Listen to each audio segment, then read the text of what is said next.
कहानी की शुरुआत में हमें लीसा नाम करके एक लड़की को दिखाया जाता है जो कि एक आर्टिस्ट है और वो पेंटिंग की बड़ी शौकीन है। ऐसा मान लो पेंटिंग से ही उसका घर चलता है। फिलहाल इस वक्त वो अपने एक ऑर्डर को पूरा करने के लिए एक गांव में जा रही थी। रास्ते में उसकी मुलाकात ट्रेसी नाम करके एक लड़की से होती है। ट्रेसी के साथ में टोनी और एक मैडी नाम करके लड़की भी थी। ये तीनों दोस्त जंगल में टूर करने जा रहे थे। रास्ते में लीसा इनसे बात करती है और थोड़ा जान पहचान हो जाता है। जिस गांव में लीसा अपना काम करने के लिए जा रही थी उसी गांव से थोड़ी ही दूर पर एक जंगल था। उसी जंगल के अंदर ये तीनों दोस्त घूमने के लिए जा रहे थे। जाने से पहले लीसा इनसे कहती है कि टाइम मिले तो मिलने जरूर आना, मैं कुछ दिनों तक इसी गांव में रहूंगी। इनके जाने के बाद लीसा एक बस स्टॉप पर बैठ करके बस के आने का इंतजार करने लगती है। तभी उसके पास एक मार्कस नाम करके इंसान आता है जो लीसा से कहता है कि यहाँ पर बस नहीं आती है, जहाँ पर तुम जाना चाहती हो अगर तुम चाहो तो मैं तुम्हें वहाँ पर छोड़ सकता हूँ। इसके बाद मार्कस उसे लेकर के उस घर तक जाता है जहाँ लीसा को जाना था। बात करते करते ये लोग वहाँ आकर के पहुँच जाते हैं। मार्कस कहता है कि इस पब का मैं मालिक हूँ, जब भी टाइम मिले तो ड्रिंक करने के लिए आ जाना। इसके बाद लीसा घर के अंदर जाती है जहाँ उसकी मुलाकात रीचल नाम करके एक औरत से होती है। रीचल उसे अंदर लेकर के जाती है और वो लीसा को एक पेंटिंग दिखाती है। यहाँ वो लीसा से कहती है कि जलने की वजह से ये पेंटिंग खराब हो गई है, तुम्हारे पास सिर्फ 2 हफ्ते का वक्त है, 2 हफ्ते में तुम्हें ये ठीक करना होगा। यहाँ रीचल ये भी कहती है कि मुझे लगा तुम्हारे पिता आएंगे। तो लीसा कहती है कि उन्होंने मुझे भेजा है क्योंकि उन्हें मुझ पर पूरा भरोसा है, मैं ये काम कर सकती हूँ। इस पेंटिंग को ठीक करने के लिए लीसा के पास 2 हफ्तों का वक्त था, इसीलिए लीसा बिना वक्त गवाए वो पेंटिंग पर अपना काम शुरू कर देती है। जब लीसा पेंटिंग को ठीक कर रही थी तब उसे एक गाना सुनाई देता है जो कि एक लड़की छत पर गा रही थी। दरअसल उस लड़की का नाम एमा है और वो रीचल की बेटी है। जब लीसा उसके करीब जाती है तब वो अचानक से लीसा को देख करके यहाँ से भाग जाती है। इसके बाद सीन शिफ्ट होता है और हमें जंगल में उन दोस्तों को दिखाया जाता है जो कि जंगल में टूर करने गए थे। टोनी को जब एक आवाज सुनाई देती है तब वो उस आवाज का पीछा करने लगता है, लेकिन जब ट्रेसी और मैडी टोनी के चिल्लाने की आवाज सुनते हैं तो इनकी भी आंख खुल जाती है। मैडी उसे आवाज लगाती है लेकिन वो कोई जवाब नहीं देता। उसी वक्त यहाँ पर कोई आता है जो मैडी को पीछे से घसीट करके यहाँ से लेके चला जाता है। तभी ट्रेसी पर भी कोई हमला कर देता है जिससे वो बेहोश हो जाती है। कुछ समय के बाद जब इन तीनों की आंख खुलती है तब ये तीनों खुद को एक कैद खाने में बंद पाते हैं। यहाँ पर मैडी,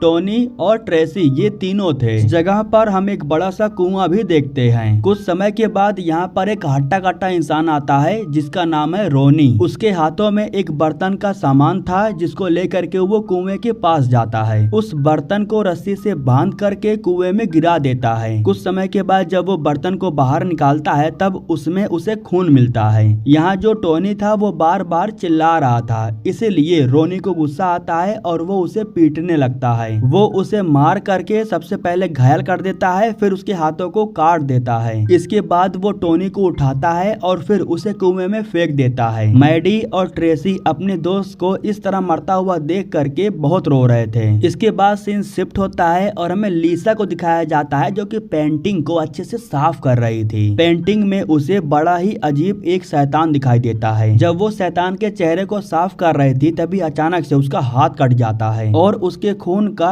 कुछ छींटे पेंटिंग पर जाकर के गिर जाता है। लीसा का उंगली कटा हुआ था लेकिन फिर भी वो नहीं रुकती, वो दूसरे हाथ से पेंटिंग को ठीक करने लगती है। उसी वक्त पावर कट होता है और उसके कमरे में एक अजनबी आता है, लेकिन जब लीसा उस इंसान की शक्ल को देखती है तब उसे मालूम चलता है कि ये तो उसके पिता हैं, जो कि लीसा से कहते हैं कि मैंने तुम पर भरोसा करके बहुत बड़ी गलती कर दिया। इतना कहने के बाद वो एक चाकू निकाल करके अपना गला काट लेते हैं, लेकिन बाद में लीसा को मालूम चलता है कि ये सब कुछ उसका वहम था, हकीकत में ऐसा कुछ नहीं हुआ है। उसका मूड काफी अपसेट था, इसलिए वो आराम करने चली जाती है। जब वो सो रही थी तब उसके कमरे में एक महिला आती है जो पूरी तरह से नेकेड हालत में थी। वो लीसा के बगल में सो जाती है और उसके पूरे शरीर को टच करने लगती है, लेकिन जब उसका हाथ गले तक पहुंचता है तब वो उसके गले को दबाने लगती है। उसी वक्त लीसा की आंख खुल जाती है। दरअसल वो दिन में ही बैठे बैठे सपना देख रही थी, लेकिन जब वो उठती है तब उसे पेंटिंग में बिल्कुल वैसा ही इंसान दिखाई देता है जो उसके सपनों में आया था। पेंटिंग के अंदर उस इंसान को देख करके लीसा काफी डर जाती है। वो यही सोच रही थी कि आखिर ये कैसे हो सकता रहा है। उसी वक्त कमरे में एमा आ जाती है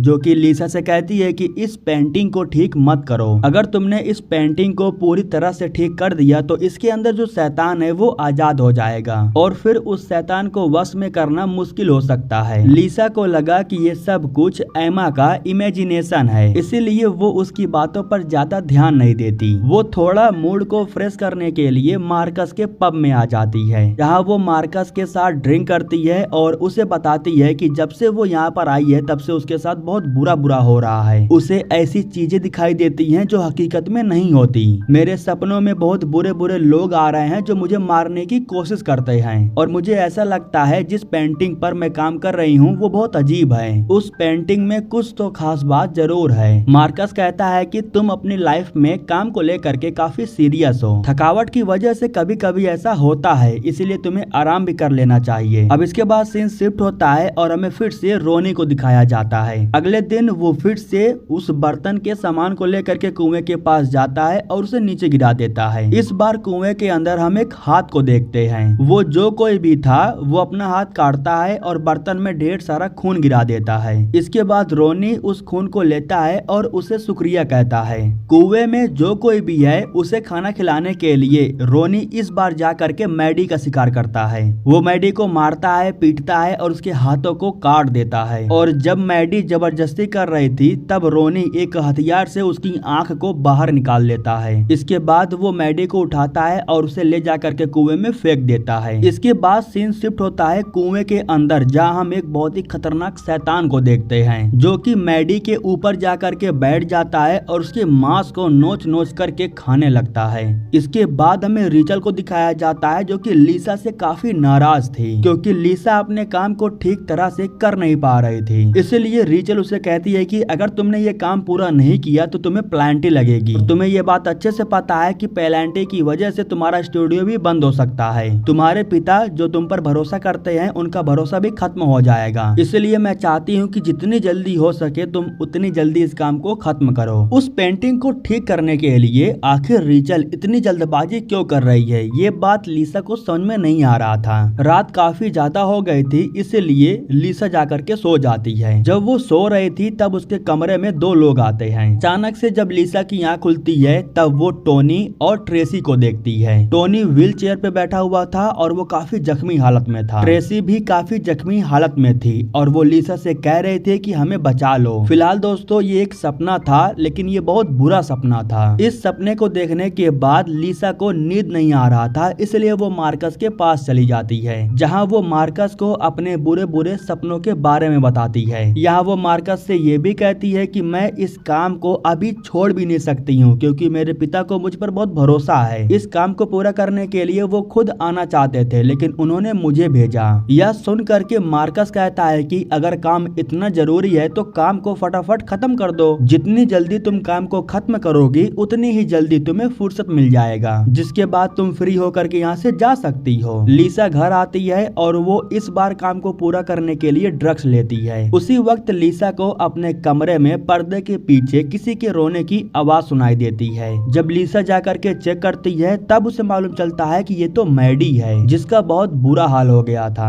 अगर आपको याद होगा तो इसी लड़की को रोनी ने कुएं में फेंका था। फिलहाल तो वो कुएं के अंदर मर चुकी है, लेकिन फिर भी मरने के बाद वो लीसा को दिखाई दे रही है। उसी वक्त कमरे में रिचल आ जाती है। फिर लीसा को मालूम चलता है कि ये सब कुछ उसका बस एक वहम था। यहाँ रिचल को मालूम चल जाता है कि लीसा ड्रग्स ले रही है, इसलिए वो लीसा पर काफी गुस्सा हो जाती है। जब लीसा अपने बुरे ख्यालों के बारे में रिचल को बताती है तो रिचल को उस पर विश्वास नहीं होता। वो लीसा से कहती है कि तुम ड्रग्स ले रही हो, इसलिए तुम्हारे साथ ये सब कुछ हो रहा है। इधर हमें एक कैदी को दिखाया जाता है जो कि लोहे को काट करके पैसेज को खोल देता है। रोनी ने इसे भी कैद करके रखा था। पैसेज को खोलने के बाद जब वो अपना गला अंदर डालता है तो उसी वक्त शैतान उसे पकड़ लेता है और उस आदमी को बहुत ही बुरी तरीके से जान से मार देता है। इधर हमें रिचल को दिखाया जाता है जो कि आईने में अपने चेहरे को देखती है और फिर एक ड्रिंक पीती है। वैसे दोस्तों मैं आपको बता दूं कि जिस चीज को वो पी रही है वो खून है। यहाँ पर हम आईने में उस पेंटिंग वाले शैतान को भी देखते हैं जो कि लीसा के सपनों में भी आया था।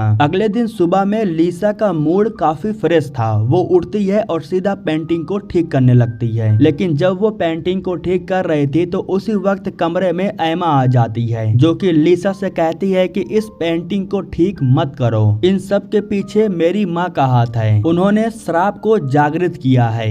गोरोन जो कि एक शैतान है, उसी का खून पी करके वो जवान बनी रहती हैं। आज की रात में चांद पर लाल बादल होंगे, अगर उस चांद की रोशनी आधी रात से पहले इस पेंटिंग पर पड़ गई तो पेंटिंग के अंदर का शैतान फिर से 500 सालों के लिए आजाद हो जाएगा। इसीलिए रीचल तुमसे ये पेंटिंग ठीक करवाना चाहती है, क्योंकि वो शैतान का साथ दे रही है। उसने शैतान के साथ में एक सौदा किया है, वो हमेशा जवान बनी रहना चाहती है, इसलिए ऐसा कर रही है। लिसा को लगा कि ये सब कुछ उसका इमेजिनेशन है, इसलिए वो एमा से कहती है कि तुम जाओ और मुझे मेरा काम करने दो। लेकिन तभी एमा कहती है कि उस शैतान को बलि चढ़ाने के लिए नीचे कुछ लोगों को कैद करके रखा गया है, तुम एक बार चल के देख लो, तुम्हें विश्वास हो जाएगा। लिसा उसकी बात मान लेती है। इसके बाद एमा उसे लेकर के बेसमेंट में जाती है, जहाँ इनकी नजर सबसे पहले रोनी पर पड़ती है, जो कि बलि चढ़ाने के लिए जा रहा था। उसी वक्त एमा की माँ उसे आवाज लगाने लगती हैं, इसीलिए रीचल का ध्यान भटकाने के लिए एमा चली जाती है। और अब यहाँ से लिसा अकेली हो चुकी थी। अंदर जाने के बाद वो अपने हाथों में एक हथियार लेकर के रोनी का पीछा करने लगती है। रोनी फिर से अंदर जाता है और कुएं के अंदर अपने बर्तन के सामान को नीचे गिरा देता है। इस बार आखिरी में बची हुई थी सिर्फ ट्रेसी। ट्रेसी की बलि चढ़ाने के लिए रोनी उसे लेकर के जाने लगता है, लेकिन कुएं में गिराने से पहले वो ट्रेसी को काफी ज्यादा टॉर्चर करता है। जब वो ट्रेसी को कुएं में गिराने वाला था तो उसी वक्त यहाँ पर लिसा आ जाती है, जो पीछे से रोनी पर हमला कर देती है, जिसकी वजह से रोनी जख्मी होकर के नीचे गिर जाता है। इसके बाद लिसा फौरन ट्रेसी को कुएं से बाहर निकाल करके उसे लेके भागने लगती है। जब ट्रेसी भाग रही थी तब उसके पैरों में एक कील घुस जाती है, जिसकी वजह से उसे काफी दर्द महसूस होता है। इधर कुछ समय के बाद जब रोनी को होश आता है, तब उसे मालूम चलता है कि जिस पैसेज को बंद किया गया था उसे किसी ने खोल दिया है। पैसेज खुल जाने की वजह से जो शैतान कुएं के अंदर था अब वो बाहर आ चुका है। वो रोनी पर हमला कर देता है और उसके मांस को खा जाता है।